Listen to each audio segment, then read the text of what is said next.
Hey guys, welcome back to The Readers. I hope you are having an amazing day. Let's get right into the stories. The first one is an entitled People's Story. For some background, about 18 months ago, I purchased an entire apartment building through my LLC. It's a charming older building with 6 units in a fairly nice part of town. The previous owner had let it deteriorate somewhat, but the bones were good, and I saw potential.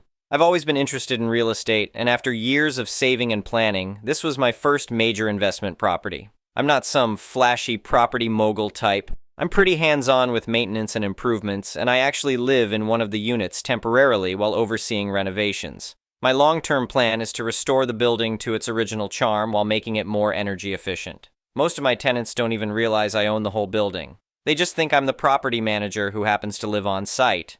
Now, our neighborhood has this association that technically only has jurisdiction over common areas like the small park and the entrance signs. They maintain the landscaping in these areas and organize occasional block parties. That's it. They have absolutely zero authority over private property like my building. Enter the HOA dude.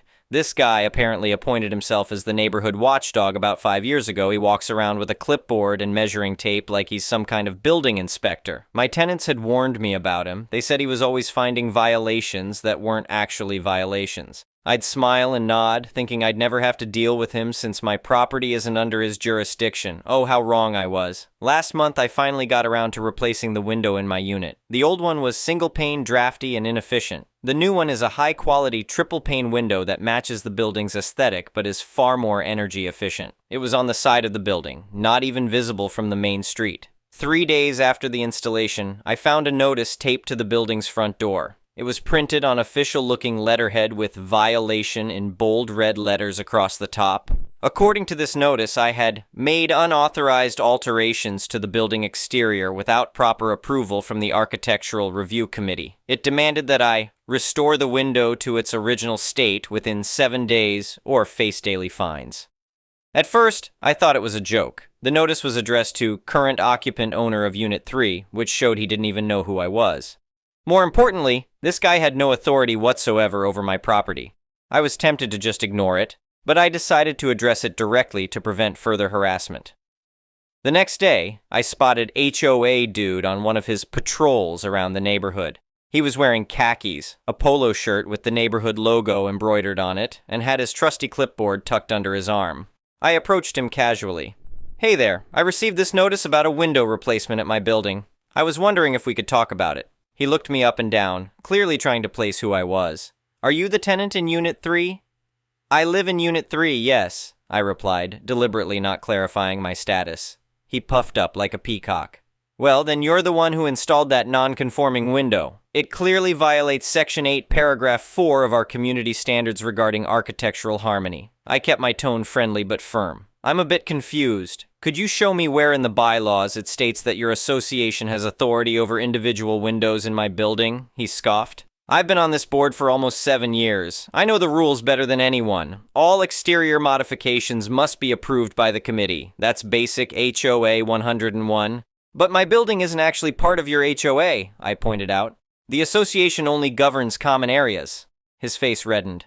"That's not correct. Every property in this neighborhood falls under our jurisdiction. Your building may be multi-unit, but it's still subject to our aesthetic standards." I tried one more time.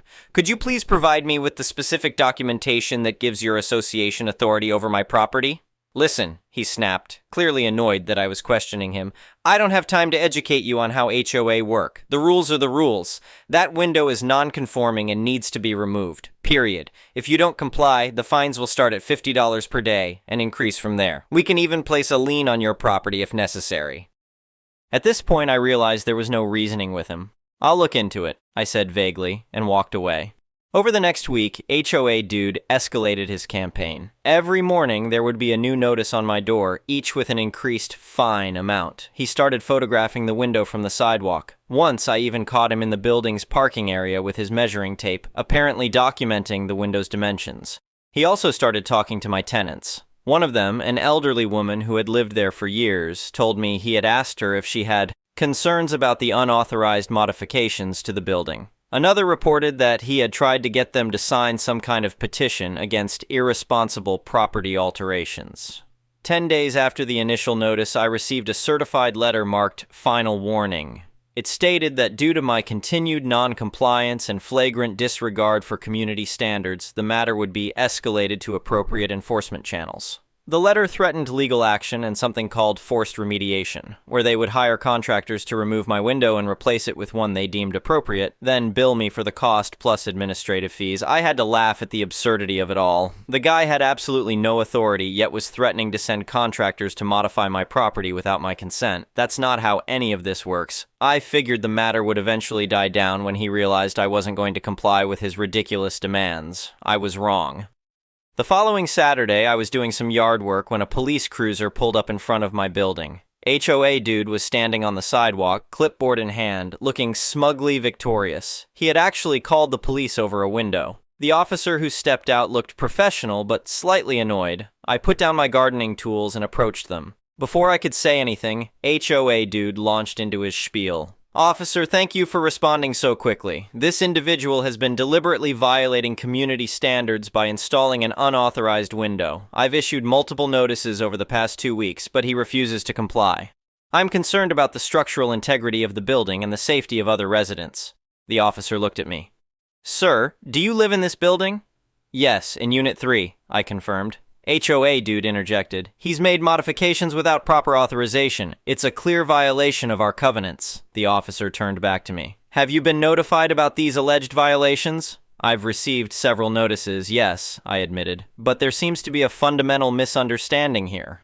The misunderstanding, HOA dude interrupted, is on his part. He seems to think the rules don't apply to him.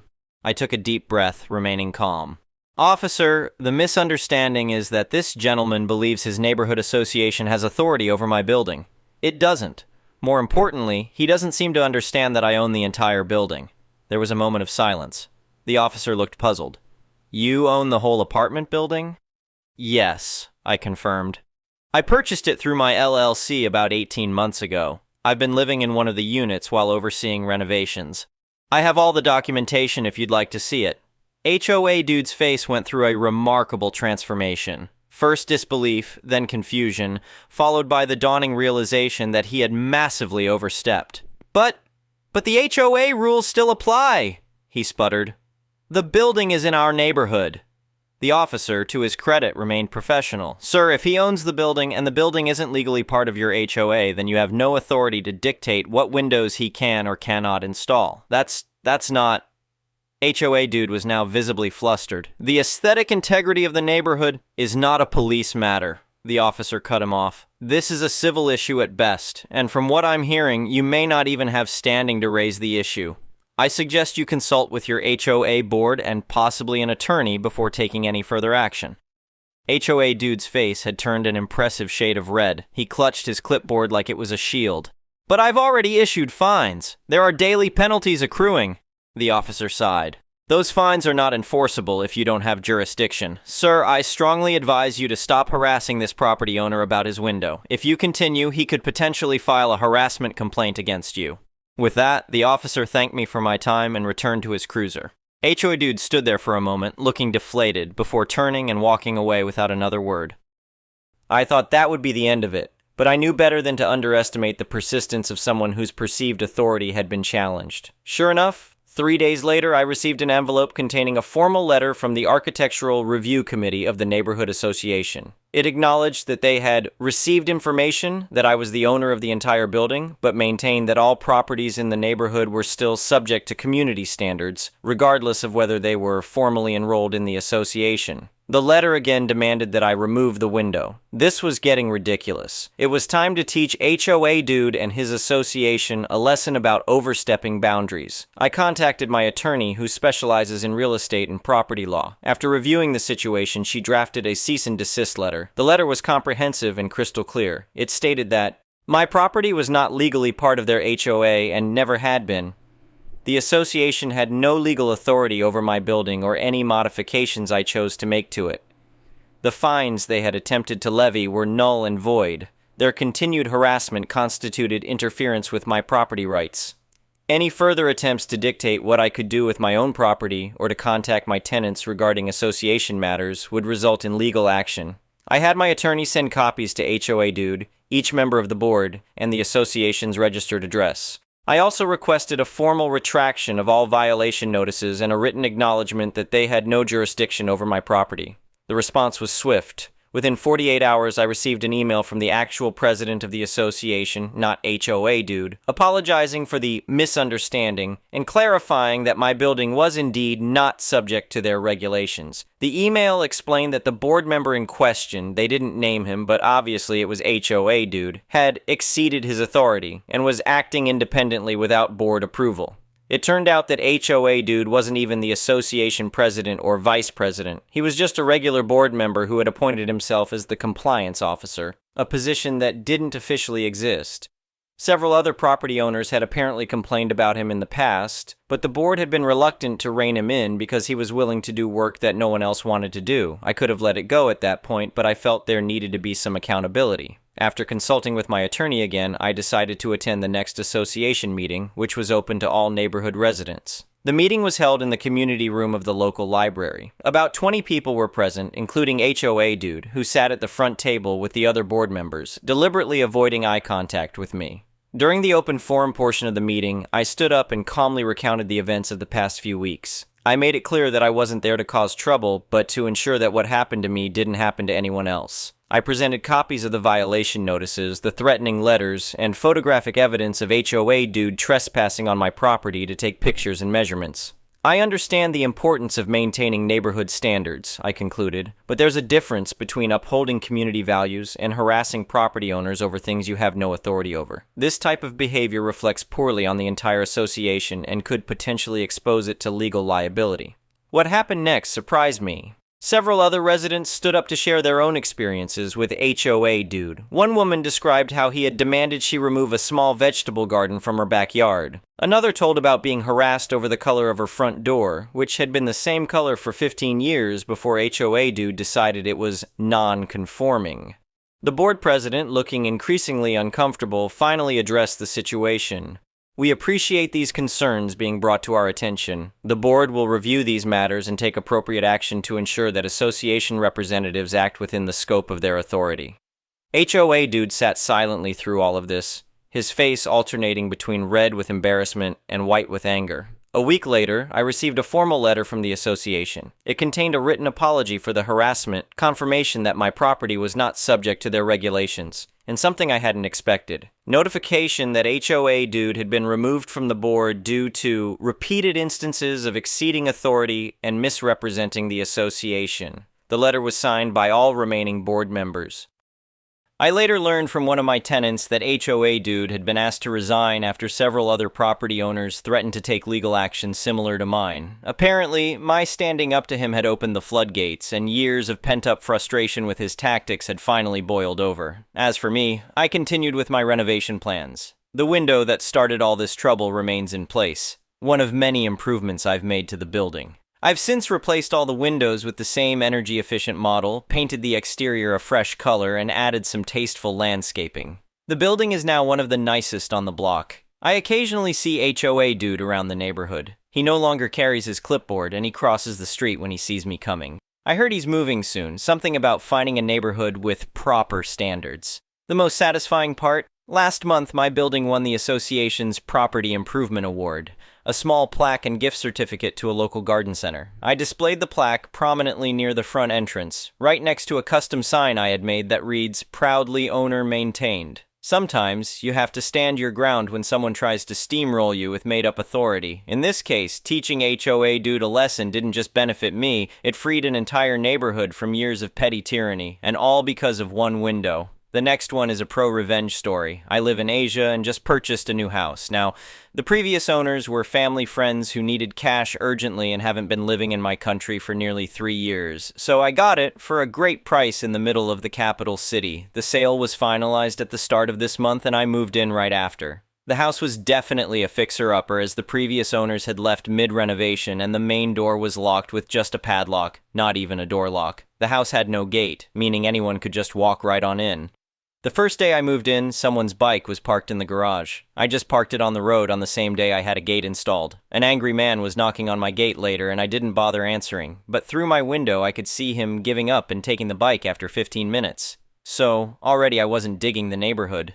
But I didn't have any incidents after that. aside from people not knowing that this was no longer an abandoned house, so my gate was blocked more often than never, but a no parking sign on my gate fixed that issue. Last week, I was having a shower in my bathroom and I noticed my water pressure was lower than usual. I also heard my next door neighbor's water pump going. Now this neighbor, an old guy, lived in a 3-storied house, the first being the lowest and the one he lived in. The other 2 floors were rented out to tenants. This guy wasn't happy about the house being sold and voiced many concerns to my friends, the previous owners. He was super angry about it, and my friends did warn me, but I'm a 6-foot guy with 3 dogs. No way he was doing anything, and yep, he didn't. So with this living situation, a water pump is needed to pump water to the tanks on the roof, since the public supply's pressure is not enough to get it up 3 stories. Now, I heard the water pump going and immediately was suspicious. Sure, coincidences exist, but it wouldn't hurt to check it out. I waited till his pump turned off and then turned on different taps in the house.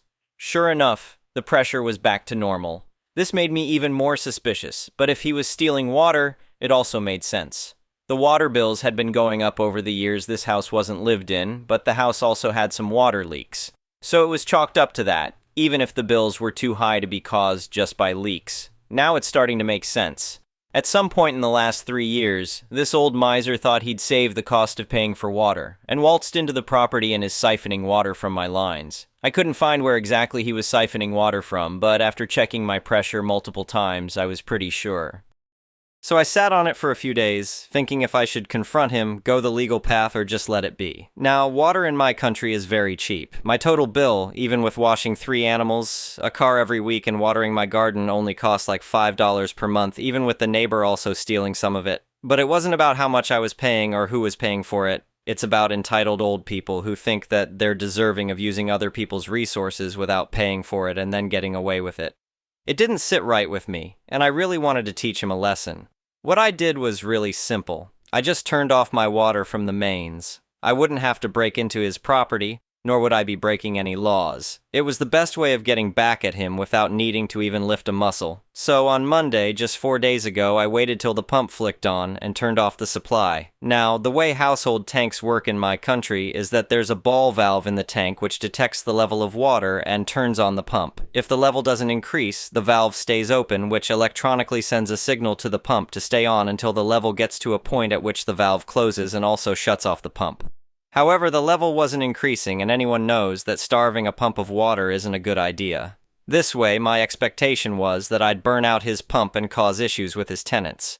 What I didn't account for is that his pump running constantly would mess up the fuses by constantly drawing power overnight and absolutely destroy his wiring. If he decided to upgrade his household wiring to a more modern standard, this would have been prevented. This house clearly still had 90s era wiring. At around 3 a.m., I heard all residents in the house waking up and talking in hushed voices about why just their house in the neighborhood doesn't have power or water. I found out about the power part because the tenants devolved into shouting at their landlord. Our tenant protection laws are very important, and power and water are classed as essential even on a state level. Cutting those services are grounds for lawsuits unless due to weather or some other unavoidable reason. In this case, the landlord is responsible for keeping the house wiring up to date and in good condition, alongside the supply of water.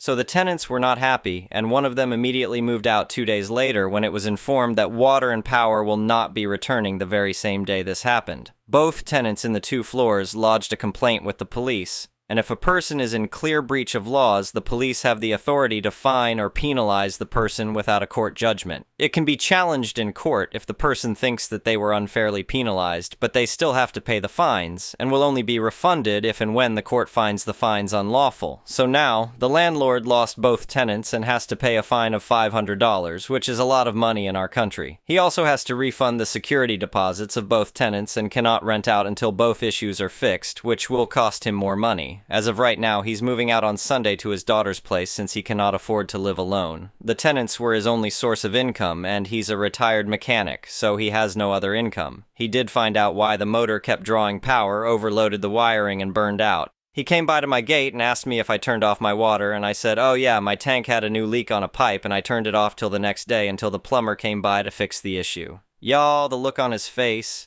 He kept a straight one, but I just knew he was holding back. He just said, oh, okay, and went back inside. Not sure if he knows I know, but I don't care because he can't do anything. I'm getting a plumber down next week to correct my plumbing and remove any pipes that leave my property. So I got rid of my water issue and a neighbor who could potentially be a pain in the ass by simply flicking a tap off. 2 birds, 1 stone, I'd say. The next one is a malicious compliances story. I've been working at this small marketing agency for just over a year now. It's my first real job after college, and I've been thrilled to have actual clients and responsibilities. Well, I was thrilled until we got a new account manager, Debbie. Not her real name, obviously. Debbie came from one of those corporate mega agencies where apparently they micromanage the living daylights out of everyone. From day one, she had concerns about my communication style with clients. Mind you, I'd been praised by these same clients for being responsive and helpful. Last month, after I sent what I thought was a perfectly normal email to our biggest client about a small scheduling change, Debbie called an emergency meeting. From now on, I need to approve all client communications before they go out, she announced with that fake smile managers use when they're being unreasonable but pretending they're helping you. Everything. Emails, phone call notes, text messages, meeting agendas. Send them to me first for review. When I pointed out that this would slow down our response times, she just waved her hand dismissively.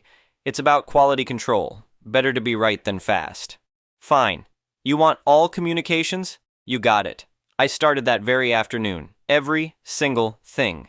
If a client asked what time a call was scheduled, I drafted an email response and sent it to Debbie, awaiting your approval on this time confirmation. If a client texted asking for a quick file, I'd screenshot it and email Debbie. Please approve my response to this text message. I even created a special folder in my drafts called Awaiting Debbie's Approval and set up an automated counter. By the end of day 1, I had sent her 17 approval requests. By the end of week 1, it was over 100. The best part? I stopped answering my phone when clients called. Instead, I'd let it go to voicemail, then email Debbie. Client X called about Y. My proposed response is attached. Please approve. After about 2 weeks, Debbie was drowning. She'd fallen behind on approving my communications, which meant clients weren't getting responses. They started escalating to her directly, which doubled her workload. The breaking point came when our biggest client emailed both of us complaining about delays. I responded to the client with, I've forwarded your concerns to Debbie for approval of my response. Once approved, I'll get back to you promptly. The next morning, Debbie stopped by my desk looking exhausted. I think we need to adjust our approval process, she said, trying to maintain her corporate dignity. Moving forward, just use your judgment for routine communications. Only send me things that involve project scope, timeline changes, or budget discussions. Are you sure? I asked innocently. I have about 30 draft responses waiting for your review right now. She visibly cringed. That won't be necessary anymore. I've been happily sending emails without approval for 2 weeks now. Debbie barely makes eye contact in the hallway, and honestly, that's fine by me. The best part? My quarterly review is coming up, and all those approval emails are documented proof that I've been trying my absolute best to follow company protocol. Sometimes malicious compliance is the best teacher. Thank you for watching. I would really appreciate it if you could like the video and subscribe to our channel if you haven't already. We'll see you again tomorrow.